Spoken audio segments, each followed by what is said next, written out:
DJ Tillu సినిమాతో కెరియర్లో break అందుకున్నారు సీనియర్ నటుడు Muralidhar Goud. Tollywood young and talented hero Siddu జొన్నలగడ్డకి తండ్రి పాత్ర పోషించి తెలుగు ప్రేక్షకులను అలరించారు. ఈ సినిమాలో మురళీధర్ గౌడ్ తన పాత్రకి 100% న్యాయం చేశారు. టిల్లు, మురళీధర్ గౌడ్ మధ్య సన్నివేశాలు ప్రేక్షకులను ఎంతో అలరిస్తున్నాయి. 2022లో విడుదలైన సినిమా తర్వాత మురళీధర్ కి మంచి గుర్తింపు దక్కింది. తన నటనకి ప్రశంసలు కూడా వచ్చాయి. అయితే మొదటి హిట్ డీజే టిల్లు రూపంలో అందడంతో ఆయన కెరియర్ ఫుల్ జోష్లో పెరిగింది. ఇక అప్పటి నుంచి వరుస సినిమాలతో వెండితెరపై వెలుగుతున్నారు. ఇంట్రెస్టింగ్ పాత్రలు నటిస్తూ ప్రేక్షకుల్ని మరింతగా ఆకట్టుకుంటున్నారు మురళీధర్. డీజే టిల్లు తర్వాత ఏకంగా 20 సినిమాల వరకు నటించారు. రీసెంట్ గా విక్టరీ వెంకటేష్ సంక్రాంతికి వస్తున్న సినిమాతో అలరించారు. హీరోయిన్ ఐశ్వర్య రాజేష్ కి తండ్రి పాత్రలో నవ్వించారు. అయితే మురళీధర్ ప్రస్తుతం మరిన్ని సినిమాలో నటిస్తున్నట్టుగా తెలుస్తోంది. ఆయన సినిమాలకి సంబంధించి షూటింగ్ పనుల్లో బిజీగా ఉన్నారు. ఇదే క్రమంలో ఆయన టీవీ ఛానల్ కి స్పెషల్ ఇంటర్వ్యూ ఇచ్చారు. జబర్దస్త్ నటి వర్ష యాంకర్ గా ఆ ఛానల్లో కొత్త టాక్ షో స్టార్ట్ అయింది. కిసిక్ టాస్క్ విత్ వర్ష అనే టైటిల్ తో ఈ ప్రోగ్రాం స్టార్ట్ అవుతుంది.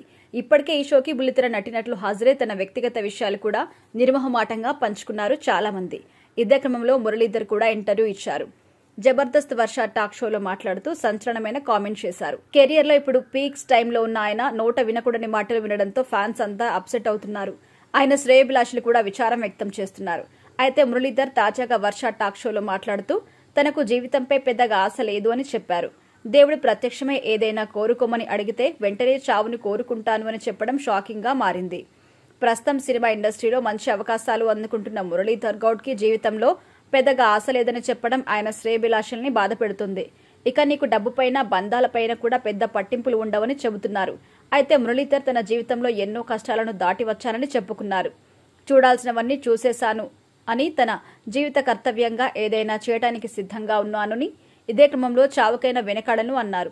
ఈయన సిద్దిపేట జిల్లా రామాయంపేట గ్రామానికి చెందినవాడు కావడం విశేషం. హైదరాబాద్లోని మింట్ కాంపౌండ్లో జూనియర్ అకౌంట్స్ ఆఫీసర్గా విధులు నిర్వహిస్తున్నారు. ఇక ప్రస్తుతం సినిమాలో చేస్తున్న సంగతి తెలిసిందే. ఈయన రంగస్థలం సినిమా నుండి వెండితెరపై కనిపిస్తున్నారు. తాజాగా మ్యాడ్ స్క్వేర్ సినిమాతో థియేటర్లో సందడి చేస్తున్నారు.